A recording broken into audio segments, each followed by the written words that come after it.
possible for us to maybe, once again, go back to the suggestions before, is actually brainstorm, bring in our ideas on what strategic actions, and then, you know, it really would be ideal if we almost had a survey monkey amongst ourselves, that once we've got all these ideas, that we categorize them as our most important to least important, and then it just expedites our discussions. That's what we have. That's what we did through the last process. Yeah, no, I'm saying the next stage. Through the process, the last time we did this, you had sent out to individual councillors to, these are 10 items, and each councillor is asked to prioritize what's the top 10 things that we need to do. I didn't say It didn't work. That didn't work that well. I still have Things got changed around when there was grant dollars became available and priorities moved. No, I just wasn't going to do it. I was never going to send 10 items in. I wanted to sit down as a group and discuss them as a totality. Not going to do that? Not there yet. Okay. Mr. Boston. Can I ask that as we move towards finalizing this document, this to me is the blueprint for budgeting.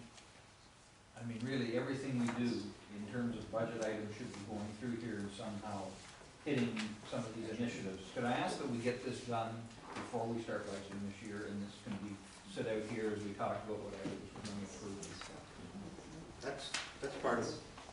I know it, anything that, any of the reports that come with the county, we see all the county reports, and every report that comes, there's a reference as to how it fits with the strategic plan. And a statement out of the strategic plan supports the resolution or the recommendation that are coming with that. I don't think it's a problem to do that, but it's a question that we each can ask with each of the reports. How does that fit with the goals in our strategic plan? And it should be quite easy to say, yes, it does. So that's how you use the plan. Councillor Underwood. I just want to make it clear that everybody understands what this document is, how it's going to be used. Right? So we have our strategic directives on the top there. We have our strategic actions. We go in for initiatives and goals, or goals, what we're going to do. We fit them in what we're going to do.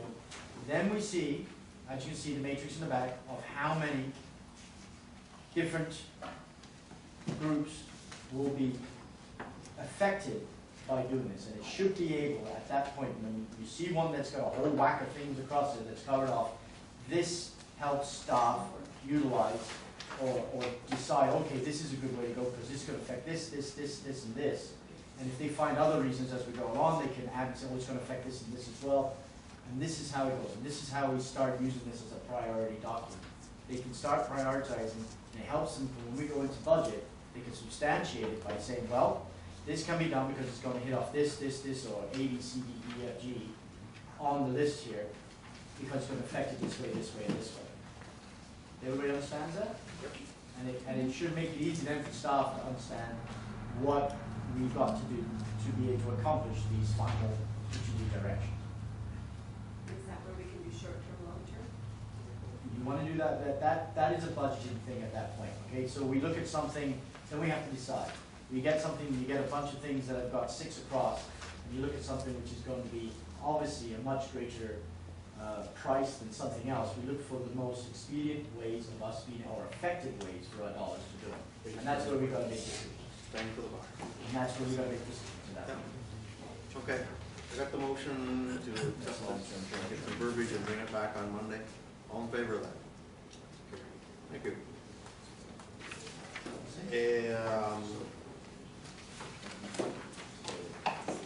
Next session we'll get into, we'll just carry on from here. There's no bylaws, there's no accounts, there's no notices of motion. New business, we have an emergent issue. Carol, could you, we have a report that says, This is a request, if I just could go over it, please, for an exemption for one of the provisions of the bylaw that provides provides the rules and regulations for the governance of cemeteries. We have a gentleman from Forest who passed away on the weekend. His wish was for his grandson to be the pallbearer. The pallbearers, one is coming in from Japan and can't come in until Saturday. They've had special dispensation, I feel like word is, from the Catholic Church for a Sunday burial. Our bylaw does not allow Sunday burials except under certain conditions. And there is a surcharge to cover the staff time for that, and the staff have been contacted, and they don't have an objection to doing the work on this site.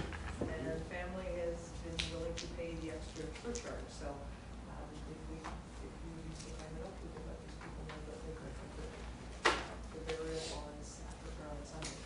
Council Owens? Second by Council McGuire. Any questions, discussion? All in favor of that? Carried. Any councilors' reports?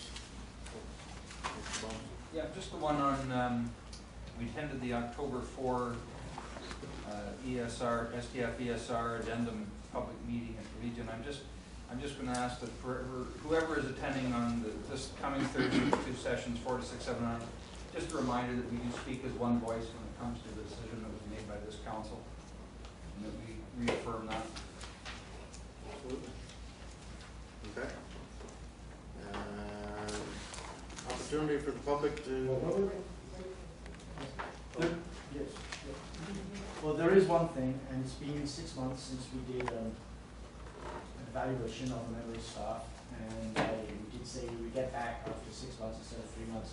Should be meeting as a council of a whole sometime to look at the evaluation and see if the recommendations were put in. The 6 recommendations were done have come up to what we were looking at, so we can start that process again.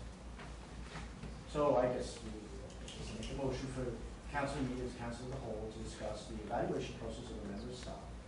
That is, I'll second that. Second. Councilor Bonson? Just to speak to that, I think it's important that we do that at a time when we're not tired. So maybe a Tuesday afternoon meeting, or whenever. We'll get to it. I think it was stated we'd do it before December. So. I don't know, I wasn't the last one. Okay. All in favor of that?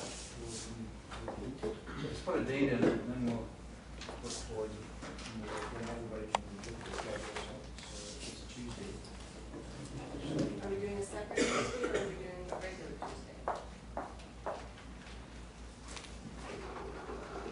Council's wish.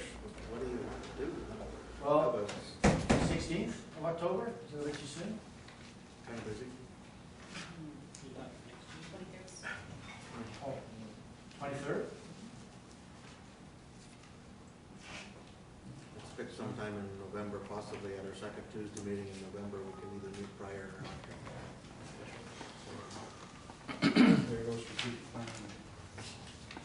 That's strategic planning. Said, So we can meet at 1 o'clock for half an hour or something like that. So you want to meet at 1 o'clock on the 13th of November? Where are they? Sorry, November? Is that enough time?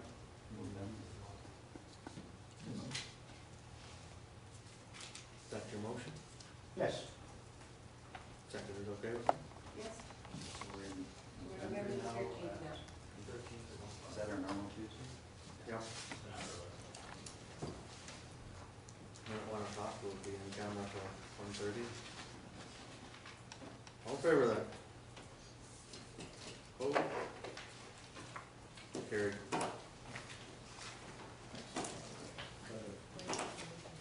Brent, you have another issue? I did, just one quick thing.